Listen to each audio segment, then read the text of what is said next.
ಇಲ್ಲಿವರೆ ಬರುವುದಕ್ಕೆ ಉದ್ದೇಶವೇನು? ಅಷ್ಟು ಮಾತ್ರವೇ ಅಲ್ಲ, ನಿನ್ನನ್ನು ಕೇಳುವ ಸಾಮಾನ್ಯರು ಅಂತ ಭಾವಿಸಬೇಡ. ಸೌಪದೇಶದ ಸಾಲ್ವೆನ್ನು ಹಾಗೆ ನನ್ನ ಹೆಸರು. ನಿನ್ನ ರೂಪಕ್ಕೆ ಮೆಚ್ಚಿದ್ದೇನೆ, ಒಪ್ಪಿದ್ದೇನೆ. ಮದುವೆ ಆಗುವಲ್ಲಿಯೇ ನಿನ್ನ ಅಭಿಪ್ರಾಯ ಹೇಳ್ತೀಯಾ?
ಯಾರು ನೀನು?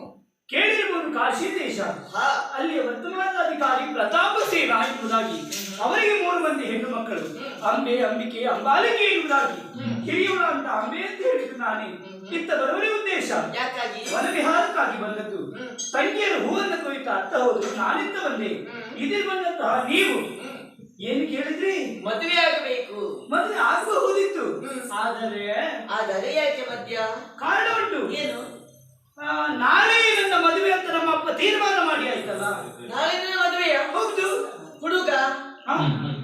ಹುಡುಗ ಯಾರಂತ ಗೊತ್ತಿಲ್ಲ. ನಾಳೆ ನನ್ನ ಮದುವೆ. ಹುಡುಗ ಯಾರಂತ ಗೊತ್ತಿಲ್ಲ, ನಾಳೆ ನನ್ನ ಮದುವೆ. ಹೌದಪ್ಪ. ಈಗ ರೂಢಿಯಲ್ಲಿ ಒಂದು ಮಾತುಂಟು. ಏನು?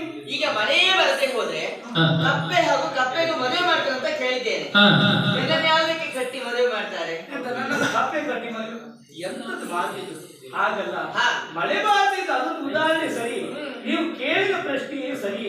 ಯಾಕಂತ ಹೇಳಿದ್ರೆ ಮದುವೆ ನಾಳೆ, ಹುಡುಗ ಯಾರಂತ ಗೊತ್ತಿಲ್ಲ ಅಂತಾದ್ರೆ ಪ್ರಶ್ನೆ ಮಾಡುವುದು ಸಹಜ ತಾನೆ. ಆದ್ರೆ ನಾನು ಎಂಬುದಾದ ಕಾಶಿ ದೇಶದಲ್ಲಿ ವಿಕ್ರಮೇ ಸಂಯೋಮರ, ವಿಕ್ರಮವೇ ಪಣ ಎನ್ನುವುದಾಗಿ ಏರ್ಪಡಿಸಿದ್ದಾರೆ. ಅದೆಷ್ಟೋ ರಾಜ್ಯದ ಅರಸು ಮಕ್ಕಳು ದುರವನ್ನೇ ಸಿಗುತ್ತಾರೆ. ಅವರೆಲ್ಲರನ್ನ ಒಬ್ಬಾತ ಯಾರು ಗೆಲ್ಲುತ್ತಾನೋ, ಗೆದ್ದ ಒಬ್ಬರಿಗೆ 3 ಮಂದಿ ಹೆಣ್ಣು ಮಕ್ಕಳನ್ನು ಕೊಟ್ಟು ಮದುವೆ ಮಾಡಲಿದ್ದಾರೆ. ಧಾರಣೇಶ್ವರ ಬಂದ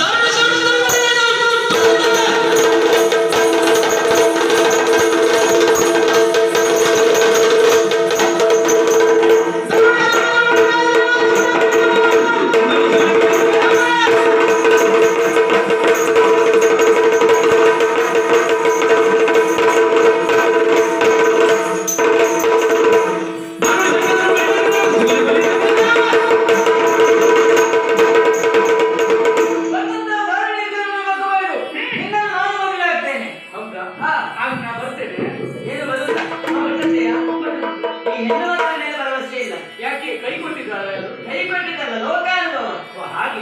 ಈಗ ನನಗೆ ಮಾತು ಕೊಟ್ಟು ಮುಂದೆ ಹೋಗುವಾಗ ನನಗಿಂತ ಒಬ್ಬ ಚಂದ್ರದವ ಸಿಗ್ತಾನೆ, ಅವನಿಗೆ ಮಾತು ಕೊಟ್ಟೆ. ನಾನು ಅಂತವಳೆ ಅಂತವಳ ಅಲ್ಲ. ಅದು ನಿಮ್ಗೆ ಭರವಸೆ ಬರಬೇಕಂತಾದ್ರೆ ಏನ್ ಮಾಡ್ತೀವಿ? ಕರದಲ್ಲಿ ಅಗ್ನಿ ಇರ್ತದಂತೆ, ಕೈಯಲ್ಲಿ ಬೆಂಕಿ ಇರ್ತದ. ಬೆಂಕಿ ನಿಮಗೆ ಗೊತ್ತಿಲ್ವಾ? ಅಲ್ಲ, ಕೇಳಿದ್ದೆ. ಗೊತ್ತಿದ್ದಿದ್ರೆ ತುಂಬಾ ಮನೆ ಹೋಗ್ತಾ ಇದ್ದೆ. ಯಾಕೆ? ನಮಗೆಲ್ಲ ಬೇರೆ ಹೆಂಗಸರಿಗೆ ಗೊತ್ತಾದ್ರೆ ಕಷ್ಟ. ಹೌದು, ಅವ್ರಿಗೆ ಗೊತ್ತಿಲ್ಲ ಅಂತ ಕಾಣಬೇಡಿ.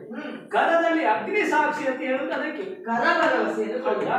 ನನ್ನ ತಂಗಿಯನ್ನು ಯಾರನ್ನ ಬೇಕಾದ್ರೆ ಮದುವೆ ಆಗಲಿ, ನಾನು ಅಗ್ನಿ ಸಾಕ್ಷಿಯಾಗಿ ನಿಮ್ಮನ್ನೇ ಮದುವೆ ಆಗ್ತೇನೆ. ಮದುವೆ ಆಗ್ತೇನೆ.